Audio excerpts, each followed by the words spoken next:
ဖုန်းထဲမှာရှိတဲ့ CapCut ထဲကိုနှိပ်ပြီးဝင်လိုက်ရပါမယ်ပြီးလို့ရှိရင် new project ထဲကိုဆက်ပြီးတော့နှိပ်ဝင်ရပါမယ်ပြီးရင်မိမိဒီမှာ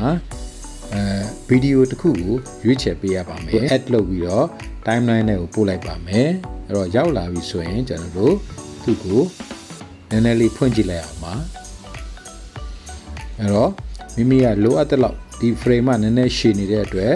လိုအပ်တဲ့အပိုင်းလောက်ကိုပဲထားခြင်းတဲ့အတွက်ဒီမှာဖြတ်တောက်ဖို့ရာတနေရာမှတ်ပြီးတော့အကောင်းဆုံးအနေထားပေါ့နော် position အနေထားလေးကိုမှတ်ပြီးတော့ရင် split နှိပ်ပြီးတော့ delete နှိပ်ပြီးဖြတ်ချလိုက်ပါမယ်เนาะနောက်ကအပိုင်းလေးကိုဖြတ်ချလိုက်ပါမယ်ဒါဆိုရင်အပိုင်းတို့လေးပေါ့နော် clip တို့လေးတခုရပါပြီအဲ့တော့ပြီးရင် ratio ကိုလည်းပဲကျွန်တော်ဒီ16ချိုးကိုပေါ့နော်ကျွန်တော် YouTube မှာသုံးဖို့16ချိုးကိုရွေးချယ်ပြီးတော့အမှန်ချစ်နေရာကိုနှိပ်ပေးလိုက်ပါမယ်အောက်ဖက်ညာတောင်းက adjust ကိုနှိပ်ပြီးတော့ဝင်လိုက်ပါမယ်ထုံးစံအတိုင်းဗီဒီယိုကိုအလင်းအမောင်ညှိဖို့အတွက်ဖြစ်ပါတယ်အဲ့တော့ဒီမှာ brightness to contrast to saturation တို့နောက်တစ်ခါ exposure တို့ sharpness တို့လိုအပ်သလိုအတိုး shot လုပ်ပြီးတော့ပုံကိုကြည့်ကောင်းတဲ့အနေထားရအောင်ပြင်ပေးလိုက်ပါမယ်ချိန်ကြီးပြီးတော့အောက်ဖက်ညာတော့ကအမှန်ချစ်နေရာဖိပေးလိုက်ပါဒီလိုဆိုရင်တော့ကြည့်ကောင်းတဲ့အလင်းမောင်နဲ့ဗီဒီယိုကလစ်လေးတစ်ခုရပါပြီ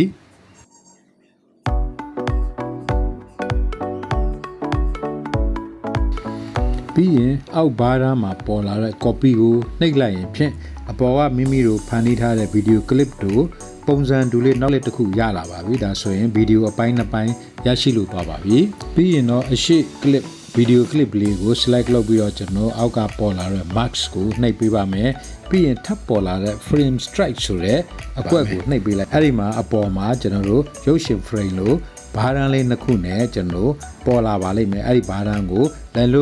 လက်ညှိုးလက်မပုံးပြီးတော့ကျွန်တော် frame အပြည့်ပေါ့နော်16အကျိုးကို frame အပြည့်ကိုပြန်ချက်ကားပေးလိုက်ပါ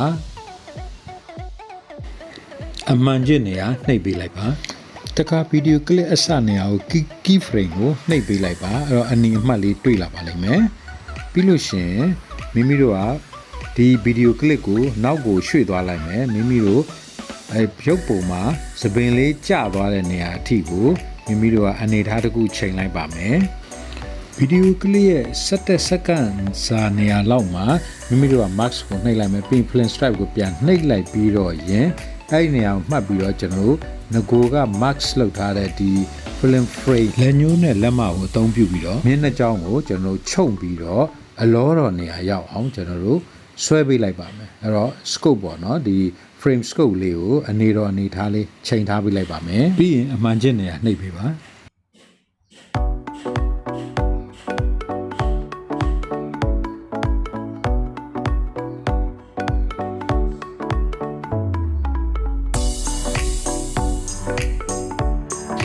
ပြီးရင်တော့နောက်က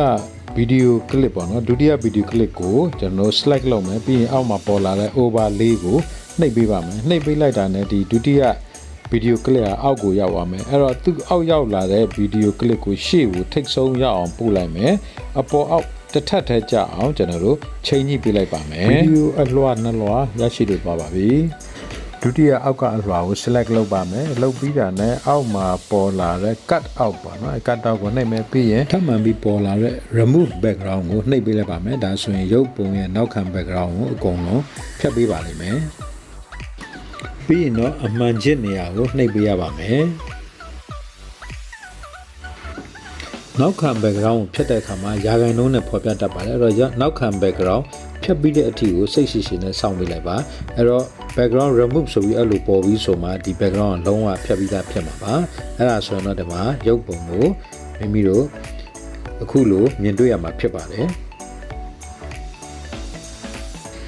ဗီဒီယိုရဲ့နောက်ဆုံးပိုင်းမှာပါနေတဲ့ CapCut စာတမ်းဖြောက်ဖို့အတွက်ကိုအဲ့ဒီအပိုင်းလေးကို select လုပ်ပြီးတော့အောက်က delete နှိပ်လိုက်ရင်အဲ့ဒီ CapCut ဆိုတဲ့စာတမ်းလုံးဝပျောက်သွားပါလိမ့်မယ်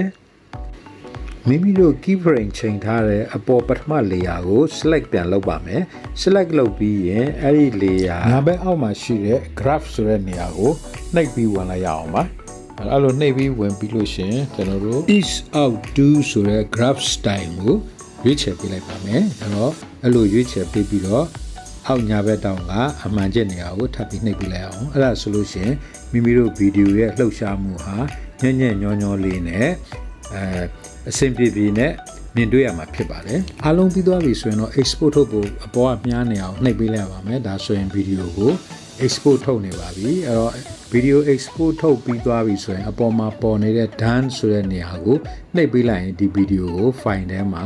မင်းတို့ကဖုန်းထဲမှာတင်ထားပေးမှာဖြစ်ပါတယ်အလိုရှိလို့အသုံးပြုနိုင်ပြီဖြစ်ပါတယ်ဟုတ်ကဲ့ပါဒါကတော့ CapCut နည်းပညာကိုအသုံးပြုပြီးတော့ရုပ်ရှင် frame ပေါင်းအပြင်ဘက်ကိုဇာတ်ရုပ်ဇာတ်ကောင်ကိုပေါ်ပြတဲ့နီလန်းလေးပဲဖြစ်ပါတယ်ဗီဒီယိုလေးကိုနှစ်သက်လိုက်မယ်လို့မျှော်လင့်ပါတယ်နှစ်သက်ရင်ဖြင့် like share comment လေးလုပ်ပြီးအားပေးခဲ့ကြပါဦး